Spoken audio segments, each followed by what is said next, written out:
Chapter 29. Hunting for the Equipments.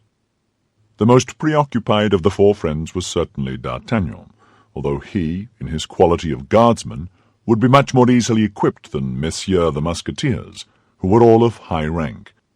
But our Gascon cadet was, as may have been observed, of a provident and almost avaricious character, and with that explained the contradiction, so vain as almost to rival Porthos. To this preoccupation of his vanity, D'Artagnan at this moment joined an uneasiness much less selfish. Notwithstanding all his inquiries respecting Madame Bonacieux, he could obtain no intelligence of her. Monsieur de Tréville had spoken of her to the Queen. The Queen was ignorant where the mercer's young wife was, but had promised to have her sought for, but this promise was very vague, and did not at all reassure D'Artagnan. Athos did not leave his chamber. He made up his mind not to take a single step to equip himself. "We have still 15 days before us," said he to his friends. "Well, if at the end of a fortnight I have found nothing, or rather if nothing has come to find me, as I, too good a Catholic to kill myself with a pistol bullet, I will seek a good quarrel with 4 of his Eminence's guards, or with 8 Englishmen, and I will fight until one of them has killed me, which, considering the number, cannot fail to happen. It will then be said of me that I died for the king, so that I shall have performed my duty without the expense of an outfit." Porthos continued to walk about with his hands behind him, tossing his head and repeating, "I shall follow up on my idea." Aramis, anxious and negligently dressed, said nothing. It may be seen by these disastrous details that desolation reigned in the community. The lackeys, on their part, like the coursers of Hippolytus, shared the sadness of their masters. Mousqueton collected a store of crusts. Bazin, who had always been inclined to devotion, never quit the churches. Planchet watched the flight of flies, and Grimaud, whom the general distress could not induce to break the silence imposed by his master, heaved sighs enough to soften the stones.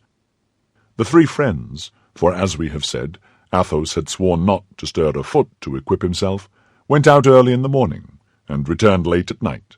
They wandered about the streets, looking at the pavement, as if to see whether the passengers had not left a purse behind them. They might have been supposed to be following tracks, so observant were they wherever they went. When they met, they looked desolately at one another, as much as to say, "Have you found anything?" However, as Porthos had first found an idea, and had thought of it earnestly afterward, he was the first to act. He was a man of execution, this worthy Porthos. D'Artagnan perceived him one day walking toward the church of Saint-Leu, and followed him instinctively. He entered, after having twisted his moustache and elongated his imperial, which always announced on his part the most triumphant resolutions. As D'Artagnan took some precaution to conceal himself, Porthos believed he had not been seen. D'Artagnan entered behind him. Porthos went and leaned against the side of a pillar. D'Artagnan, still unperceived, supported himself against the other side. There happened to be a sermon, which made the church very full of people. Porthos took advantage of this circumstance to ogle the women. Thanks to the cares of Mousqueton, the exterior was far from announcing the distress of the interior. His hat was a little napless, his feather was a little faded, his gold lace was a little tarnished, his laces were a trifle frayed, but in the obscurity of the church these things were not seen, and Porthos was still the handsome Porthos. D'Artagnan observed, on the bench nearest to the pillar against which Porthos leaned, a sort of ripe beauty, rather yellow and rather dry, but erect and haughty under her black hood. The eyes of Porthos were furtively cast upon this lady, and then roved about at large over the nave. On her side the lady, who from time to time blushed, darted with the rapidity of lightning a glance toward the inconstant Porthos, and then immediately the eyes of Porthos wandered anxiously. It was plain that this mode of proceeding piqued the lady in the black hood, for she bit her lips till they bled, scratched at the end of her nose, and could not sit still in her seat.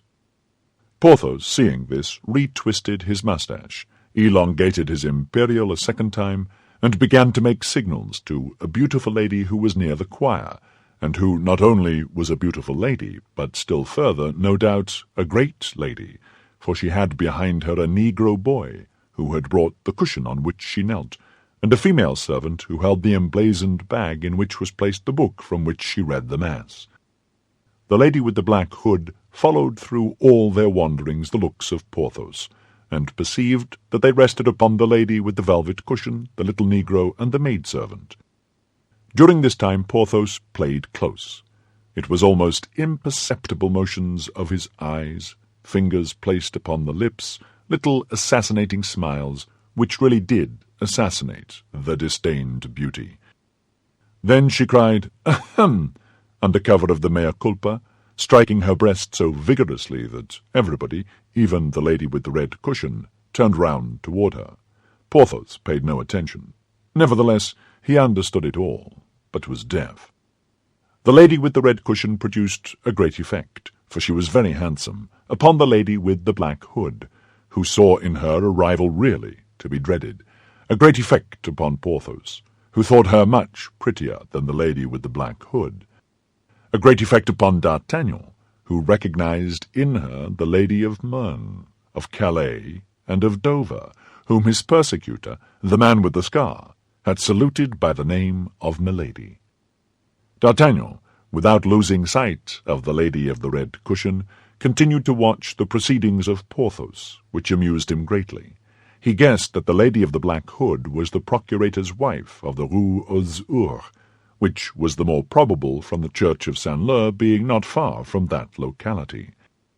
He guessed, likewise, by induction, that Porthos was taking his revenge for the defeat of Chantilly, when the procurator's wife had proved so refractory with respect to her purse.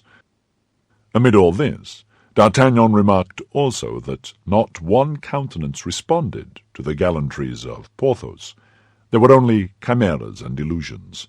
But for real love, for true jealousy, is there any reality except illusions and chimeras? The sermon over, the procurator's wife advanced toward the holy font. Porthos went before her, and instead of a finger, dipped his whole hand in. The procurator's wife smiled, thinking that it was for her Porthos had put himself to this trouble. But she was cruelly and promptly undeceived. When she was only about 3 steps from him, he turned his head round, fixing his eyes steadfastly upon the lady with the red cushion, who had risen and was approaching, followed by her black boy and her woman. When the lady of the red cushion came close to Porthos, Porthos drew his dripping hand from the font. The fair worshipper touched the great hand of Porthos with her delicate fingers, smiled, made the sign of the cross, and left the church. This was too much for the procurator's wife. She doubted not there was an intrigue between this lady and Porthos. If she had been a great lady she would have fainted, but as she was only a procurator's wife, she contented herself, saying to the musketeer with concentrated fury, "Eh, Monsieur Porthos, you don't offer me any holy water?" Porthos, at the sound of that voice, started like a man awakened from a sleep of 100 years. "Madame," cried he, "is that you? How is your husband, our dear Monsieur Coquenard? Is he still as stingy as ever? Where can my eyes have been not to have seen you during the 2 hours of the sermon?" "I was within 2 paces of you, monsieur," replied the procurator's wife, "but you did not perceive me because you had no eyes but for the pretty lady to whom you just now gave the holy water." Porthos pretended to be confused. "Ah," said he, "you have remarked. I must have been blind not to have seen." "Yes," said Porthos, "that is a duchess of my acquaintance whom I have great trouble to meet, on account of the jealousy of her husband, and who sent me word that she should come today to this poor church, buried in this vile quarter, solely for the sake of seeing me." "Monsieur Porthos," said the procurator's wife, "will you have the kindness to offer me your arm for 5 minutes? I have something to say to you." "Certainly, madame," said Porthos, winking to himself, as a gambler does who laughs at the dupe he is about to pluck. At that moment D'Artagnan passed in pursuit of Milady. He cast a passing glance at Porthos, and beheld this triumphant look. "Eh," said he, reasoning to himself according to the strangely easy morality of that gallant period, "there is one who will be equipped in good time." Porthos, yielding to the pressure of the arm of the procurator's wife, as a bark yields to the rudder, arrived at the cloister Saint-Magloire, a little frequented passage, enclosed with a turnstile at each end. In the daytime nobody was seen there but mendicants devouring their crusts, and children at play. "Ah, Monsieur Porthos," cried the procurator's wife, when she was assured that no one who was a stranger to the population of the locality could either see or hear her. "Ah, Monsieur Porthos, you are a great conqueror, as it appears." "Aye, madame," said Porthos, drawing himself up proudly. "How so?" "The sign just now, and the holy water. But that must be a princess at least, that lady with her negro boy and her maid." "My God, madame, you are deceived," said Porthos. "She is simply a duchess." "And that running footman who waited at the door, and that carriage with a coachman in grand livery who sat waiting on his seat?" Porthos had seen neither the footman nor the carriage, but with the eye of a jealous woman, Madame Coquenard had seen everything. Porthos regretted that he had not at once made the lady of the red cushion a princess. "Ah, you are quite the pet of the ladies, Monsieur Porthos," resumed the procurator's wife with a sigh. "Well," responded Porthos, "you may imagine, with the physique with which nature has endowed me, I am not in want of good luck." "Good Lord, how quickly men forget!" cried the procurator's wife, raising her eyes toward heaven. "Less quickly than women, it seems to me," replied Porthos, "for madame, I may say I was your victim. When wounded, dying, I was abandoned by the surgeons. I, the offspring of a noble family, who placed reliance upon your friendship. I was near dying of my wounds at first, and of hunger afterward, in a beggarly inn at Chantilly, without you ever deigning once to reply to the burning letters I addressed to you." "But, Monsieur Porthos," murmured the procurator's wife, who began to feel that, to judge by the conduct of the great ladies of the time, she was wrong. "I, who had sacrificed for you the Baronne de—" "I know it well." "The Comtesse de—" "Monsieur Porthos, be generous." "You are right, madame, and I will not finish. But it was my husband who would not hear of lending—" "Madame Coquenard," said Porthos, "remember the first letter you wrote me, and which I preserve engraved in my memory." The procurator's wife uttered a groan. "Besides," said she, "the sum you required me to borrow was rather large." "Madame Coquenard, I gave you the preference. I had but to write to the Duchesse, but I won't repeat her name, for I am incapable of compromising a woman, but this I know, that I had but to write to her, and she would have sent me 1,500. The procurator's wife shed a tear.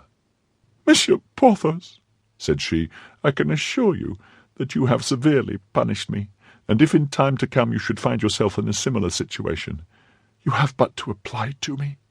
"Fie, madame, fie," said Porthos, as if disgusted. "Let us not talk about money, if you please. It is humiliating." "Then you no longer love me," said the procurator's wife, slowly and sadly. Porthos maintained a majestic silence. "And that is the only reply you make? Alas, I understand." "Think of the offence you have committed toward me, madame. It remains here," said Porthos, placing his hand on his heart and pressing it strongly. "I will repair it, indeed I will, my dear Porthos." "Besides, what did I ask of you?" resumed Porthos, with a movement of the shoulders full of good fellowship. "Alone, nothing more. After all, I am not an unreasonable man. I know you are not rich, Madame Coquenard, and that your husband is obliged to bleed his poor clients to squeeze a few paltry crowns from them. Oh, if you were a duchess, a marchioness, or a countess, it would be quite a different thing. It would be unpardonable." The procurator's wife was piqued. "Please to know, Monsieur Porthos," said she, "that my strong-box, the strong-box of a procurator's wife, though it may be, is better filled than those of your affected minxes." "That doubles the offence," said Porthos, disengaging his arm from that of the procurator's wife. "For if you are rich, Madame Coquenard, then there is no excuse for your refusal." "When I said rich," replied the procurator's wife, who saw that she had gone too far, "you must not take the word literally. I am not precisely rich, though I am pretty well off." "Hold, madame," said Porthos. "Let us say no more upon the subject, I beg of you. You have misunderstood me. All sympathy is extinct between us." "Ingrate that you are!" "Ah, I advise you to complain," said Porthos. "Begone then to your beautiful Duchess. I will detain you no longer. And she is not to be despised, in my opinion. Now, Monsieur Porthos, once more, and this is the last. Do you love me still?" "Ah, madame," said Porthos, in the most melancholy tone he could assume, "when we are about to enter upon a campaign in which my presentiments tell me I shall be killed." "Oh, don't talk of such things," cried the procurator's wife, bursting into tears. "Something whispers me so," continued Porthos, becoming more and more melancholy. "Rather say that you have a new love." "Not so. I speak frankly to you. No object affects me, and I even feel here at the bottom of my heart something which speaks for you. But in 15 days, as you know, or as you do not know, this fatal campaign is to open. I shall be fearfully preoccupied with my outfit. Then I must make a journey to see my family in the lower part of Brittany to obtain the sum necessary for my departure." Porthos observed a last struggle between love and avarice. "And as," continued he, "the Duchess whom you saw at the church has estates near to those of my family, we mean to make the journey together. Journeys, you know, appear much shorter when we travel two in company." "Have you no friends in Paris, then, Monsieur Porthos?" said the procurator's wife. "I thought I had," said Porthos, resuming his melancholy air, "but I have been taught my mistake." "You have some," cried the procurator's wife, in a transport that surprised even herself. "Come to our house tomorrow. You are the son of my aunt, consequently my cousin. You come from Noyon in Picardy. You have several lawsuits, and no attorney. Can you recollect all that?" "Perfectly, madame." "Come at dinner-time." "Very well." "And be upon your guard before my husband, who is rather shrewd, notwithstanding his 76 years. 76 years? Peste! That's a fine age," replied Porthos. "A great age, you mean, Monsieur Porthos. Yes, the poor man may be expected to leave me a widow any hour," continued she, throwing a significant glance at Porthos. "Fortunately, by our marriage contract, the survivor takes everything." "All?" "Yes, all." "You are a woman of precaution, I see, my dear Madame Coquenard," said Porthos, squeezing the hand of the procurator's wife tenderly. "We are then reconciled, dear Monsieur Porthos," said she, simpering. "For life," replied Porthos in the same manner. "Till we meet again, then, dear traitor." "Till we meet again, my forgetful charmer." "Tomorrow, my angel." "Tomorrow, flame of my life."